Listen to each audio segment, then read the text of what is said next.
try to, you know, the way we do it, it's got a hammer off to the side, we don't bother with that. She takes one side of the table and I take the other, we just squash them down with our hands, you know.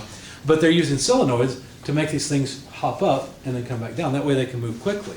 So you've got a coil, think of this sitting up this way, and the solenoid can be pushed in or out, right, in order to move something mechanically. So there's the symbol for a solenoid.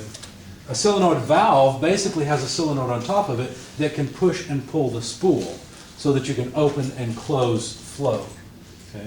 So here's it uses the same symbol because the solenoid valve has a solenoid on it, and so that's the electrical part that's being activated. Now, there's one thing you learn. I'm going to pause here. If you saw this in a program, you'd say, oh, that's a solenoid. I see the symbol. Makes sense. Of course, in an actual PLC program, it's just going to be a coil. But let's say you saw it as a schematic. You'd look at that and you say, okay, that's a solenoid. How would you know that it's actually a solenoid valve? You really wouldn't. The only way you would know is if the programmer was a good programmer and they commented their code. How many times have you been told to comment your code? Well, I'm going to tell you again. Comment your code. There are ways to add comments on your code when you're making PLC code. And trust me, if you don't do it, you'll confuse yourself, let alone somebody else, okay?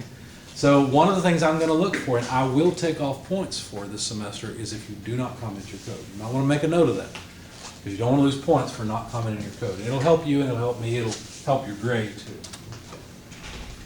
Stepper motors are not all that common.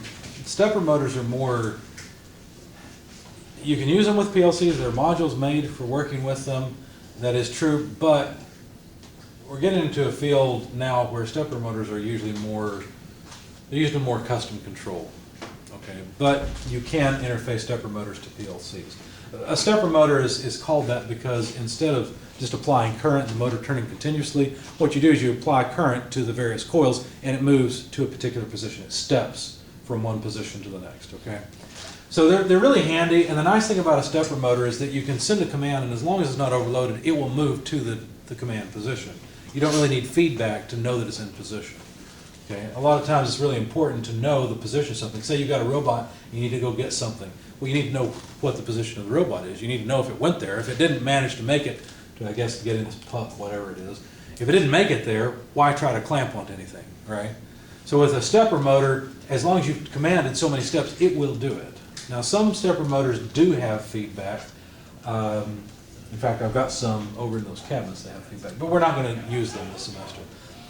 What's more common is a servo driver and a servo motor. And a servo motor is more like a motor that turns continuously, but you have feedback, something that measures the position of the motor so that you can control position and you can control the speed of the motor. So those are more common. So these are output devices. Another output device not shown here, of course, is a motor starter, which then would drive a much bigger motor, an AC motor, typical induction motor.